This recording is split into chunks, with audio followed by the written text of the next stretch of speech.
Okay, ठीक है, हम थोड़ा सा फास्ट करेंगे क्योंकि हम पूरा एक चैप्टर आज अटेंड कर देंगे, खत्म कर देंगे। ठीक है, ये रिवीजन भी हो जाएगा और कुछ चीजें आपको एक्स्ट्रा पढ़नी थी वो मैं आपको इस बुक में से पढ़ा देता हूँ। ठीक है, सो फर्स्ट हमने इंट्रोडक्शन देख लेते हैं। और chapter name of the chapter is synthetic fibre and plastic. Okay, तो एक्चुअली फाइबर्स होता क्या है, तो जितने भी क्लॉथ्स होते हैं वो फाइबर के फैब्रिक्स के बने होते हैं। ठीक है, तो फाइबर एक्चुअली क्या होता है, इट इज अ थ्रेड और फिलामेंट लाइक मटेरियल। ठीक है, थ्रेड जैसा होता है वही आपका फाइबर है, which is strong and flexible. ठीक है, that can be converted into clothes, rope and nets. ठीक है, उसके बाद हमने फाइबर के बाद देखा था कि फाइबर टू टाइप्स के होते हैं, नेचुरल फाइबर और सिंथेटिक फाइबर। ठीक है, नेचुरल फाइबर कौन कौन से होते हैं, जो कि हमको नेचुरल पॉलीमर से मिलते हैं, जैसे कि प्लांट्स और एनिमल से जो पॉलीमर ऑब्टेन होते हैं उसको हम कहते हैं नेचुरल फाइबर। वो कौन कौन से होते हैं, जैसे कि हो गया कॉटन और जूट। कॉटन हमको कहाँ से मिलता है, तो एक्चुअली हमको सेल वॉल से मिलता है। ठीक है, आपको पता होगा प्लांट्स की सेल होती है, उसको हम सेल वॉल बोलते हैं। ठीक है, तो उसमें से हम एक्सट्रैक्ट करते हैं कॉटन को। ठीक है, सेकेंड इज अवर वूल। सो वूल हमको कहाँ से मिलता है, तो शिप्स और बोट से हमको वूल मिलता है। ठीक है, उसकी स्क्रीन पे हम रेजर घुमाते हैं और एक्चुअली वूल हम कलेक्ट कर लेते हैं। ठीक है, लीनन एक क्लॉथ होता है, लीनन का एक्चुअली शर्ट्स बनते हैं। ठीक है, तो ये एक्चुअली एक प्लांट होता है। ठीक है, उसमें से एक्चुअली हम इसको एक्सट्रैक्ट करते हैं। सिल्क हम प्रोड्यूस करते हैं सिल्क वॉर्म में से। ठीक है, एक्चुअली ये इंसेक्ट है और उसके ऊपर से हम सिल्क को एक्सट्रैक्ट कर लेते हैं और सिल्क की साड़ी वगैरह और कारपेट्स हम एक्चुअली यूज करते हैं। ठीक है, तो ये होता है नेचुरल फाइबर्स। तो नेचुरल फाइबर्स की सर या सर सेल्यूलोस मतलब? ओके, ठीक है, कुछ चीज़ें ऐसी है जो कि आप बायो का जब चैप्टर पढ़ोगे ना तब आपको समझ में आएगी। ठीक है, अब जैसे कि क्या होता है कि हमारी जो स्किन है, ठीक है, हमारे बॉडी के अंदर जो ऑर्गन है उनको कवर करने के लिए ऊपर एक स्किन है। वैसे ही प्लांट्स में क्या होता है, प्लांट्स के पास भी एक स्किन होती है। ठीक है, उसको सेल वॉल कहते हैं। उससे उनका प्रोटेक्शन होता है और उनकी आउटर लेयर होती है वो प्लांट्स की, तो उसको हम कहते हैं सेल्यूलोज। ठीक है, सर यस। सर पर कॉटन के तो प्लांट्स आते हैं ना, मतलब वो ऐसा कॉटन ऊपर दिखता है तो वो सेल वॉल में कहाँ पर मिलता है? एक्चुअली वो फ्लावर्स जैसे होते हैं ना आपके, वैसा ही होता है कॉटन। और वो जो पूरा फ्लावर जैसा आपको वाइट वाइट दिखता है वही आपकी सेल्यूलोज होती है। उसको एक स्पेशली प्लांट कैटेगरी में नाम दे रखा है। Okay sir. ठीक है, और कुछ चीजें जैसे फ्लैक्स है। ठीक है, तो ये चीज आपका जो बायो का चैप्टर चलेगा ना प्लांट्स का, तो उसमें आपको एक्चुअली कौशिक सर बेसिक से एक्चुअली बताएंगे ये चीजें। ठीक है, तो आप थोड़ा सा वेट कर लेना, अभी जैसे कि एक आध चैप्टर और आपका बायो का कंप्लीट होने के बाद ये चीजें आने लग जाएगी। ठीक है, सेल्यूलोज ये थोड़ी नई चीज दिख रही है पर actually it is very easy. Yes. Sir cellulose तो ग्रास में पाया जाता है और वो तो एनिमल्स डाइजेस्ट कर सकते हैं। पर सर फिर उसका क्लॉथ्स या सिंथेटिक फाइबर्स में कैसे कन्वर्जन होता है? ओके, ये कैसे होता है। ठीक है, अब जैसे कि कॉटन एक्चुअली नेचुरल फाइबर्स है। ये जो कॉटन है ना उसको एक्चुअली मशीन आती है, वीविंग मशीन होती है। ठीक है, तो जितना भी कॉटन इकट्ठा हुआ है हमने प्लांट में से तोड़ा है, जैसे फ्लावर हम पिक करते हैं वैसे ही हम कॉटन कलेक्ट करते हैं। ओके, उसके बाद एक वीविंग मशीन होती है, वो क्या करती है, उन कॉटन में से थ्रेड बनाती है। ठीक है, जो आपका धागा होता है ना थ्रेड, उस वीविंग मशीन से थ्रेड का फॉर्मेशन होता है। अब एक बार थ्रेड का फॉर्मेशन हो गया ना, फिर मतलब कि बहुत सारी मशीन्स आती है, उससे हम स्टिचिंग कर देते हैं। तो वो है ना शर्ट्स का, पैंट्स का, ठीक है, साड़ीज का फॉर्मेशन ले लेती है। तो सबसे पहले क्या होता है, कॉटन। ठीक है, कॉटन को एक्सट्रैक्ट करा। सेकेंड स्टेप में क्या हुआ, वीविंग मशीन्स होती है उसमें थ्रेड बनता है। ठीक है, और उसके बाद उसकी स्टिचिंग होती है। एक बार थ्रेड बन गया और उसके बाद स्टिचिंग करके आपकी शर्ट, पैंट्स और साड़ीज वगैरह जितनी भी क्लॉथ्स है उनका फॉर्मेशन होता है। ओके, ठीक ओके है, सर। तो नेचुरल फाइबर्स याद रखना क्या होता है। ठीक है। थ्रेड लाइक स्ट्रक्चर्स होती है which are obtain from natural polymers, ठीक है, नेचुरल पॉलीमर से ऑब्टेन होती है, या फिर हम कह सकते हैं प्लांट और एनिमल से जो ऑब्टेन होती है उसे हम कहते हैं नेचुरल फाइबर्स। और सिंथेटिक फाइबर क्या होती है, विच आर मेन मेड, ठीक है, जो हम प्रोड्यूस करते हैं, ठीक है, ठीक है। और फिर हम देखते हैं जैसे कि पॉलीमर यहाँ पर लिखा हुआ, तो पॉलीमर का मतलब होता है मैनी, और मर का मतलब होता है यूनिट, और यूनिट ही एक्चुअली क्या है, हमारी मोनोमर है, ठीक है। तो एक मोनोमर होता है, वो बार बार रिपीट होते हैं, तो एक पॉली स्ट्रक्चर बन जाता है, मतलब कि बहुत बड़ी एक स्ट्रक्चर फॉर्मेशन हो जाता है, ठीक है। सिंथेटिक फाइबर के एग्जाम है, नायलॉन है, पॉलिस्टर है, ठीक है। ओके, अब हम एक प्रोसेस देखते हैं, पॉलीमराइजेशन, ठीक है, ये एक इम्पॉर्टेंट टर्म है, ठीक है, आप इसको नोट कर लेना कॉपी में, ठीक है। तो पॉलीमराइजेशन क्या होता है, the process of making polymer, ठीक है, इज कॉल्ड पॉलीमराइजेशन। तो जब भी आप एक, हमको पता है कि हमारे पास होता है मोनोमर, ठीक है, एज एग्जांपल हम लेते हैं इथीन है हमारे पास। अब इथीन के ऊपर हम कुछ रिएक्शंस करते हैं, ठीक है, the process of combining the monomers to form polymer is called polymerisation. तो पॉलीमराइजेशन क्या है, पॉलीमर बनाने का एक प्रोसेस है, ठीक है। हम कैसे बना सकते हैं, तो पॉलीमराइजेशन दो टाइप के होते हैं, ओके। फर्स्ट इज एडिशन, मतलब कि first it is the first type of polymerisation. इसमें क्या होता है, सिंपली एडिशन हो जाता है, ठीक है। और the second one is condensation polymer. तो अगर कोई सा मोनोमर में अगर आपके वाटर है, तो वो क्या होता है, एक्चुअली कंडेंस हो जाता है, वाटर वहां से इवेपोरेट हो जाता है, और फिर मतलब कि बहुत सारी यूनिट कंबाइन हो जाती है, ठीक है। सबसे मेन चीज यहाँ पर यही है कि आपको पॉलीमराइजेशन, क्लास सांगतो क्लास करतोय सांगून दे। ओके, ठीक है। तो पॉलीमराइजेशन का मतलब समझ में आया, what is this polymerisation? Yes, sir. Okay, Yes, sir. Yes, sir. उसके बाद we are seeing that types of synthetic fibre. तो हमने 3 और 4 तो देख लिए थे, हमने एक चीज पे फोकस नहीं दिया था, ठीक है, दैट इज योर स्पैंडेक्स। तो हम एक एक बार सब रिवाइज कर लेते हैं, तो जितने भी टाइप्स के फाइबर्स है उसके बारे में। सबसे पहले हमने पढ़ा था रेयन, इसी को हमने कहा था आर्टिफिशियल सिल्क, ठीक है। अब यहाँ पर आपको प्रोसेस बता रखा है कि एक्चुअली आपका जो रेयन बनता है वो बनता कैसे है, how, what is the process to make rayon, ठीक है। तो आपको यहाँ पर बता रखा है कि ये नीचे आप देख सकते हो पूरा प्रोसेस आपको एक बता रखा है कैसे काम करता है, ठीक है। तो सबसे पहले मैं आपको ये बता देता हूँ कि रेयन को प्रोड्यूस हम कैसे करते हैं, chemical treatment of wood pulp, ठीक है। यहाँ पर मैंने आपको यही बताया था कि वुड पल्प जो होता है, ठीक है, उस पर आप केमिकल ट्रीटमेंट करते हैं तो आपको रेयन मिल जाता है, ठीक है। तो एक्चुअली इस प्रोसेस के डिटेल में नहीं जाना है, पर एक्चुअली चलो मैं आपको थोड़ा सा आपको समझ में आ जाए उस हिसाब से बताता हूँ, ठीक है। तो प्रोसेस क्या होता है, आपका वुड पल्प है, ठीक है, वुड पल्प में एक्चुअली होती है सेल्यूलोज, ठीक है, सेल वॉल्स होती है उसमें, और उस पर आप NaOH और CH2 यूज करते हैं, फिर एक कंपाउंड का फॉर्मेशन हो जाता है विस्कस, ठीक है, एक विस्कस कंपाउंड है, ठीक है, उसमें ऐड करते हैं। उसके बाद क्या बनती है, उसकी फिलामेंट्स बनने लग जाती है, मतलब उसकी थ्रेड लाइक स्ट्रक्चर बनने लग जाती है, ठीक है। उसमें हम थोड़ा सा डाइल्यूट H2SO4 ऐड कर देते हैं, तो मतलब कि उसके अगर छोटे छोटे जो ब्रांचेस निकलती है ना, वो एक्चुअली वहां से हट जाती है, ओके। तो सिर्फ एक थ्रेड जैसी स्ट्रक्चर बनती है और एक कंटिन्यूस थ्रेड का प्रोडक्शन होता है, ठीक है। जो आपने देखा होगा सिलाई मशीन में जो एक थ्रेड नहीं होते हैं जो अलग अलग कलर के होते हैं, ठीक है, आपने नोटिस करा है ऐसा कि अलग अलग कलर के सिलाई मशीन के ऊपर थ्रेड होते हैं बहुत सारे, हैव यू एक्सपीरियंस इट और नॉट? Yes, sir. ठीक है, तो पहले, Yes, sir. तो सबसे पहले ऐसे थ्रेड लाइक स्ट्रक्चर का फॉर्मेशन होता है, उसके बाद मतलब कि है ना वीविंग प्रोसेस और बहुत सारे प्रोसेस होते हैं, तो वो थ्रेड एक्चुअली कंबाइन होते हैं और फिर आपका मतलब कि क्लॉथ्स का फॉर्मेशन होता है, ठीक है। हमको इतना डिटेल में नहीं जाना है, हमको सिर्फ प्रोडक्शन के लिए ये पता होना चाहिए कि रेयन कैसे प्रोड्यूस होता है, तो by the chemical treatment of wood pulp, ठीक है,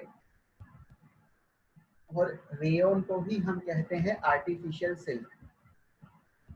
ठीक है, ये थोड़ा सा डिस्क्राइब कर रखा है, लेकिन आपको ये प्रोसेस अभी एक्चुअली इतना डिटेल में नहीं आता है। ठीक है, ये सिर्फ समझने के लिए आपको बता रखा है ऐसा, लेकिन एक्चुअली ये बहुत कॉम्प्लेक्स प्रोसेस है, जो कि एक्चुअली जब आप एक्चुअली टेक्सटाइल इंडस्ट्रीज में एक्चुअली जब आप काम करोगे तब इन प्रोसेस का एक्चुअली यूज होता है। यस, कौन पूछ रहा था?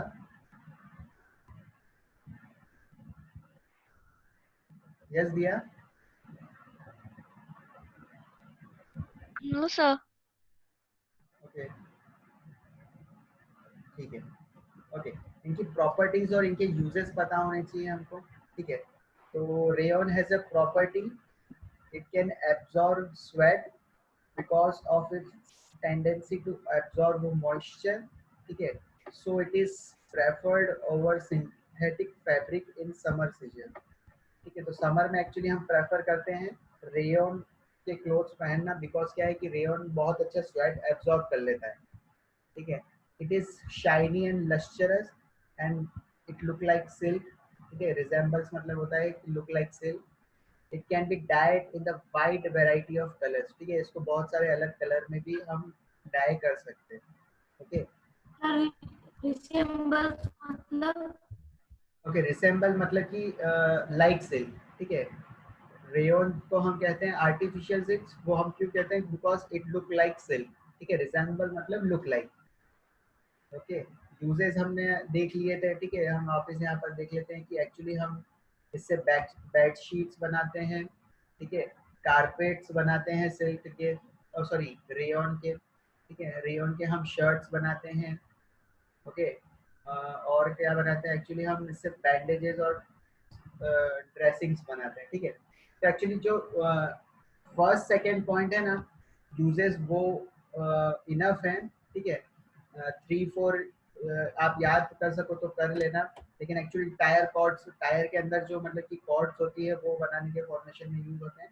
ठीक है, वो बहुत ज़्यादा डिटेलिंग हो गई उसमें, वो आपको याद नहीं रहेगी। ओके, तो आप यही याद रखना कि कहाँ यूज करते हैं रेयन। तो एक्चुअली बेडशीट्स के फॉर्मेशन में, ठीक है, कारपेट्स के फॉर्मेशन में, ठीक है, और फिर शर्ट्स में, टाइज बनाने में और लीनिंग्स बनाने में। ठीक है, कहाँ क्या यूज करते हैं हम? Rayon fibre. ओके, फिर हम चलते हैं, हमने उसके बाद क्या पढ़ा था? नायलॉन।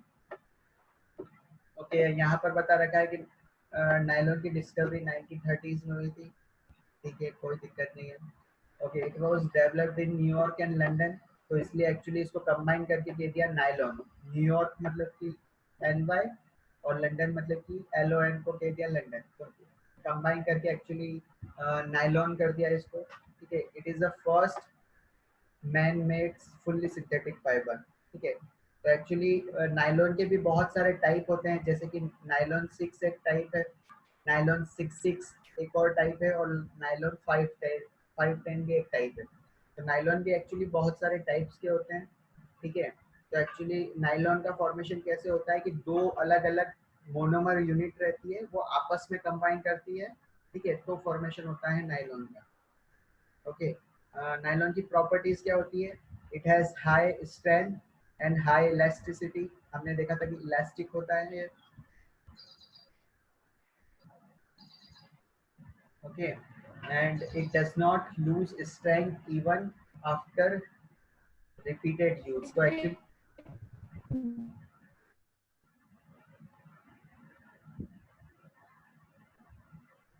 okay, अब दिख रहा है?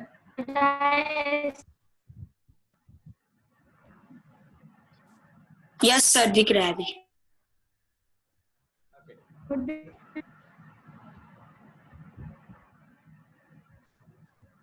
ओके, मुझे आवाज नहीं आ रही। कौन पूछने की कोशिश कर रहा है? Sir, now we can see.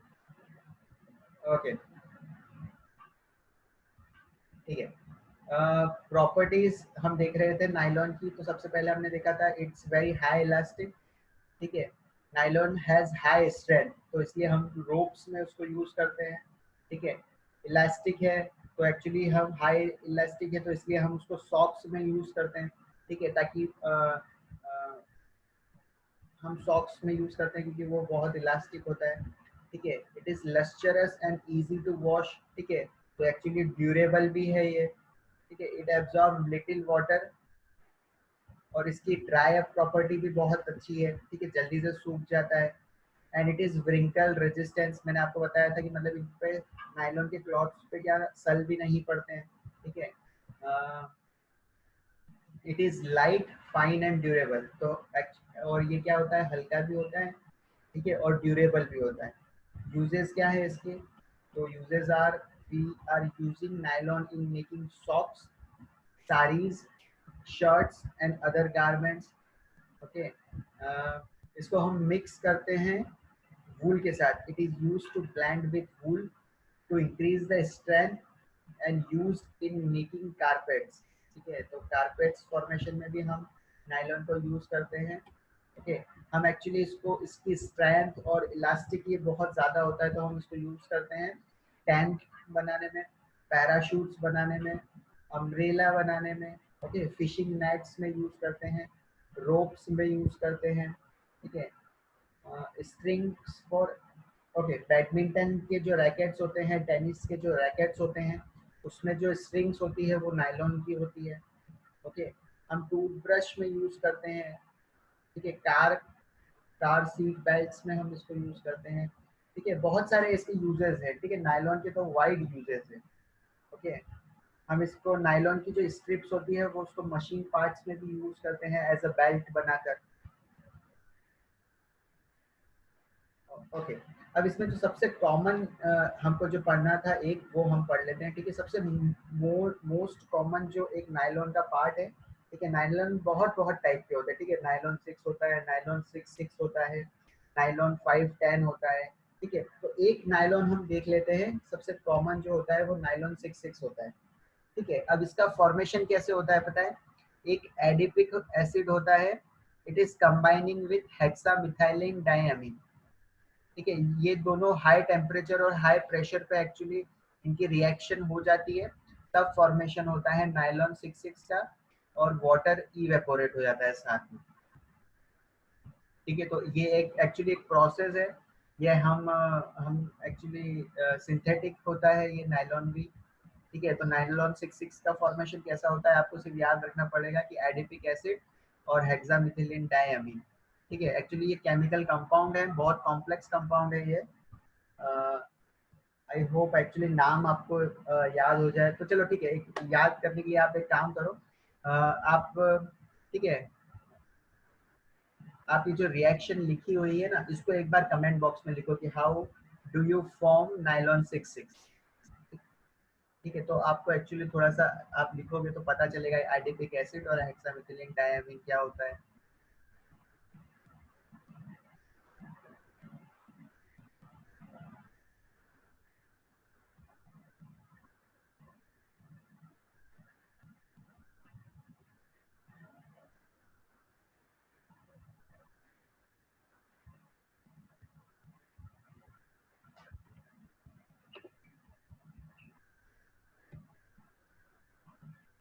Very good Tanvi, Bhuvi, Raj.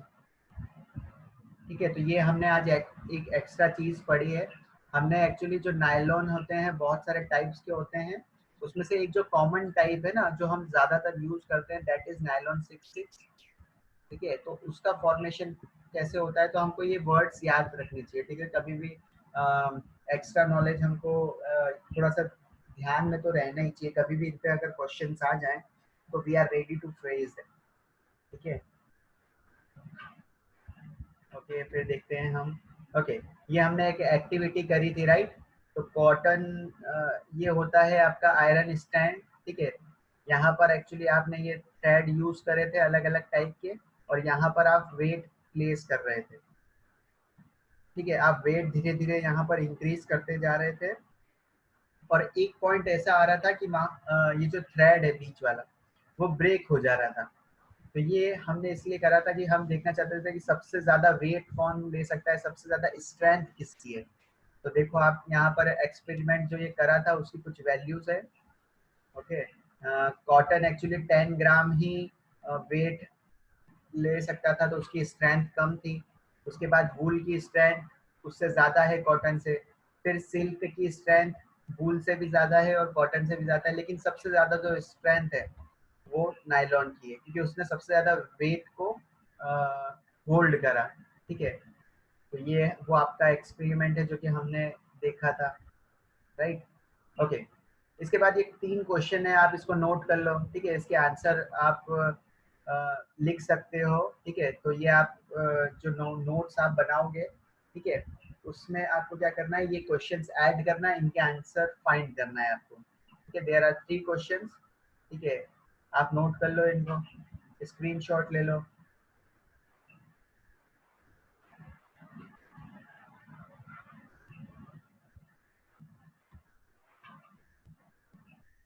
Okay, ठीक है, अब हम देखते हैं, हमने देख लिया रेयन और नायलॉन। उसके बाद अब हम देखते हैं पॉलीईस्टर। ठीक है, सबसे पहले हम देखते हैं कि ईस्टर क्या होता है। ठीक है, ईस्टर एक्चुअली ऐसे कंपाउंड्स होते हैं जिनकी फ्रूटी स्मेल होती है। ठीक है, मतलब कि मीठी मीठी खुशबू जिनकी होती है, उन कंपाउंड्स को हम कहते हैं ईस्टर। ओके, तो पॉली का मतलब होता है रिपीटिंग यूनिट। तो पॉलिस्टर कैसे बना हुआ रहता है, it is made up of repeating units of a chemical called Easter. तो ईस्टर मैंने आपको बताया, it has fruit like smell, तो इसकी फ्रूटी स्मेल होती है। ठीक है, तो पॉलिस्टर क्या होते हैं, ईस्टर बहुत सारे अगर कंबाइन हो जाते हैं तो उसको हम कह देते हैं पॉलिस्टर। ठीक है, सिंपली पॉलिस्टर के एग्जाम्पल क्या क्या हैं। ठीक है, तो इनके एग्जाम्पल यहाँ पर लिख रखे हैं, टेरेलिन और डेक्रोन। ठीक है, it is a types of polyester. तो एक्चुअली पॉलिस्टर के क्लॉथ्स होते हैं। ठीक है, ये कॉटन जैसे दिखते हैं। ओके, तो और इनकी कुछ अलग प्रॉपर्टीज होती है, वो हम देख लेते हैं। ओके, अब 3 अलग अलग ब्लेंडेड फाइबर्स हैं। कभी कभी क्या होता है कि 2 फाइबर्स को आप मैच कर देते हो, मिक्स कर देते हैं। ठीक है, कैसे कर देते हैं, जैसे पॉलीकॉट है। ठीक है, आप यहाँ पर देख सकते हो, दिस इज पॉलीकॉट। तो पॉलीकॉट में क्या होता है, पॉलिस्टर होता है प्लस कॉटन होता है। ठीक है, पॉलीकॉट में क्या होता है, पॉलिस्टर प्लस कॉटन। अब यहाँ पर नेक्स्ट पॉइंट जो दे रखा है वो टेरिकॉट है। तो यहाँ पर होता है टेरेलिन प्लस कॉट मतलब कॉटन, तो टेरेलिन एंड कॉटन। फिर आपको थर्ड बता रखा है पॉलीवूल, तो मतलब होगा इसमें पॉलिस्टर प्लस वूल। तो ये क्या है, ब्लेंडेड फाइबर, मतलब 2 फाइबर को आपने मिक्स करके और कुछ नया टाइप का फाइबर एक्चुअली प्रोड्यूस कर दिया, तो उसको आपने बोल दिया पॉलीकॉट, टेरिकॉट और पॉलीवूल। ठीक है, तो ब्लेंडेड फाइबर क्या होते हैं, when you mix 2 fibre simply. ठीक है, मिक्सिंग 2 टाइप्स ऑफ फाइबर जब भी आप करते हो, यहाँ पर डेफिनेशन लिखी है, these are made by mixing 2 types of fibre. ठीक है, तो एक्चुअली कभी भी कंफ्यूज नहीं होना है। डेक्रोन मतलब सॉरी, डेक्रोन ओके, डेक्रॉन। ठीक है, डेक्रॉन और टेरेलिन जो है, it is examples of polyester. ठीक है, बेसिक एग्जांपल ऑफ पॉलिस्टर के 2 एग्जांपल हैं ये।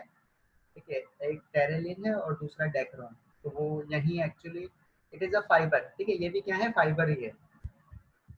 यस ओके, अब इनकी पॉलिस्टर की प्रॉपर्टीज देख लेते हैं। सब फाइबर्स की एक जो भी सिंथेटिक फाइबर है ना, उनकी एक प्रॉपर्टी सेम है। ठीक है, वो जो हमने आपको एक स्लाइड बताई थी, जिसमें कि सबसे ज्यादा क्या है, ये ड्राई अप न्यूक्लियर है। ठीक है, व्रिंकल रेजिस्टेंस है, लाइट वेट है, और सबसे मेन इंपॉर्टेंट सिंथेटिक फाइबर का ये है कि एक्चुअली ये चीप है। ठीक है, तो इसलिए क्या है, अफोर्डेबिलिटी सब लोगों की ज्यादा है, तो सब लोग एक्चुअली इसको यूज करके पहन सकते हैं। ओके, यहाँ पे हम कुछ देख रहे हैं कि कुछ हमको एक्स्ट्रा मिल जाए। ठीक है, इसकी भी प्रॉपर्टी सेम ही है सिंथेटिक फाइबर में, जो ये क्या करते हैं, ड्राई क्विकली होते हैं। ठीक है, स्ट्रॉन्ग फाइबर है, मतलब फटते नहीं है जल्दी, लाइट वेट है, विंकल रेजिस्टेंट है, इलास्टिक फाइबर है। ठीक है, और केमिकल अटैक इन पे हो जाता है, तो मतलब कि एक्चुअली ऐसा नहीं है कि ये फट जाएंगे, खराब हो जाएंगे। ठीक है, तो थोड़ा सा मतलब कि ये सहन कर सकते हैं। ठीक है, इनके यूजेस क्या है, तो ओके, मतलब कि एक्चुअली वो जो कीड़े नहीं होते हैं, छोटे छोटे जो इंसेक्ट होते हैं। ठीक है, तो इंसेक्ट क्या करते हैं, जो भी नेचुरल फाइबर होते हैं उनको एक्चुअली खा लेते हैं, तो वो फट जाते हैं। ठीक है। तो ये एक्चुअली सिंथेटिक फाइबर है, इन पे केमिकल ट्रीटमेंट हुआ रहता है। तो एक्चुअली अगर मोथ इंसेक्ट इस पे अटैक करेंगे तो इतना इजीली ये फाइबर खराब नहीं होता है, ठीक है। तो ये एक्चुअली वियर और टियर नहीं होते हैं इनमें। देन यूजेस हम देखते हैं कि हम इसको पॉलिस्टर को कहाँ यूज करते हैं। तो एक्चुअली टेक्सटाइल में, इंडस्ट्रीज में सब पॉलिस्टर फाइबर, जहाँ पर भी हम क्लॉथ का फॉर्मेशन होता है सब जगह हम पॉलिस्टर को भी यूज करते हैं, ठीक है। अब जैसे टेरी वूल है, ठीक है। टेरी वूल हमने देखा था किससे बना हुआ है, Terilene and Terilene and cotton. Sorry, Terilene and wool. Cotton. ठीक है। तो it is a blend of Terylene and wool. तो इससे हम एक्चुअली सूट्स बनाते हैं। आपने वो देखा होगा ना कि जो शादी में जो सूट्स बनते हैं तो उसके हम सूट्स बनाते हैं। टेरिकॉट जो होता है it is used for making shirt and other dress material. तो एक्चुअली जितने भी ये फाइबर्स हैं उनसे मोस्टली हम एक्चुअली क्लोथ्स ही बनाते हैं, ठीक है। तो ज़्यादा इनका कुछ अलग अलग नहीं है, सब बस हर फाइबर की एक अलग अलग क्वालिटी है। Okay, so we have seen that. हम नायलॉन सबसे स्ट्रांग होता है तो उसको हम पैराशूट में ले लेते हैं और रोप्स बनाने में यूज़ कर लेते हैं, ठीक है। और पॉलिस्टर एक कन्वेयर बेल्ट में भी हम यूज़ करते हैं। तो कन्वेयर बेल्ट क्या होता है, एक्चुअली बड़ी बड़ी मशीन होती है, उसमें एक्चुअली रोटेट करने के लिए, ठीक है, बीच में बेल्ट लगा रहता है। तो मोटर जो होती है वो आपकी रोटेट करती है, तो वो बेल्ट भी आपका मूव करता है। जैसे कि आपने आटा चक्की देखी होगी, राइट। तो उसमें जो एक बेल्ट नीचे लगा हुआ है, मोटर रोटेट होती है, तो उससे एक्चुअली क्या होता है कि जो चक्की में जो रॉक है या फिर बीच में जो मशीन है, तो वो गेहूं से जब आटा होता है तो एक्चुअली ये क्या होता है, कन्वेयर बेल्ट से कनेक्टेड रहती है। वो मोटर रोटेट होती है तो वो मशीन एक्चुअली रोटेट होने लग जाती है। तो पॉलिस्टर के वो बेल्ट्स होते हैं, नायलॉन के वो बेल्ट्स होते हैं क्योंकि वो बहुत स्ट्रांग है, टूटते नहीं है। ओके, फिर यहाँ पर ये आ गया। यस, रबर के भी होते हैं सर वहाँ पे?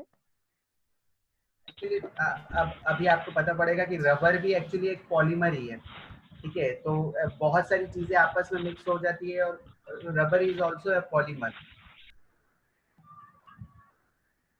ठीक है। रबर के भी होते हैं कुछ, रबर के भी होते हैं कुछ, पर रबर एक्चुअली क्या होता है, उसको अगर एक बार अगर आपने कहीं से टीयर कर दिया है, मतलब कि एक्चुअली क्या है कि अगर आप उस रबर में आपने छोटा सा मतलब कि शार्प एज से कट करा ना, तो पूरा रबर एक्चुअली टूट जाता है, ठीक है। तो इसलिए रबर यूज प्रॉपरली नहीं करते हैं। पर एक्चुअली ये जो नायलॉन और ये पॉलिस्टर होती है, इनकी प्रॉपर्टीज रबर जैसी ही होती है, थोड़े इलास्टिक होते हैं।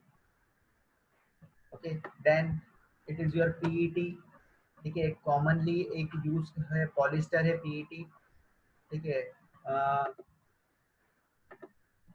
ओके, इसके यूजेस हमने पढ़ लिए थे कि बॉटल्स बनाने में यूज करते हैं, फूड वगैरह बनाने में हम यूज करते हैं, ठीक है। इसका प्रोडक्शन हम नहीं देखेंगे, हम कंफ्यूज हो जाएंगे नहीं तो, ठीक है। एक्राइलिक, ठीक है। एक्राइलिक जो एक फाइबर होता है, सिंथेटिक फाइबर, ठीक है, वो बनता है एक्राइल और नाइट्राइल से, ठीक है। मोनोमर यूनिट आप याद रखने की कोशिश करो, ठीक है। पॉलीथीन में होता है इथिन, ठीक है। पॉलिस्टर में होता है ईस्टर, ठीक है। अब एक्राइलिक है तो एक्राइलिक में जो मोनोमर यूनिट होती है वो होती है एक्राइल और नाइट्राइल, ठीक है। मोनोमर एक्चुअली यूनिट आप याद रखो, दैट इज वेरी इंपॉर्टेंट, ठीक है। तो एक्राइलिक का बता दो मोनोमर यूनिट कौन सी है एक बार चैट बॉक्स में।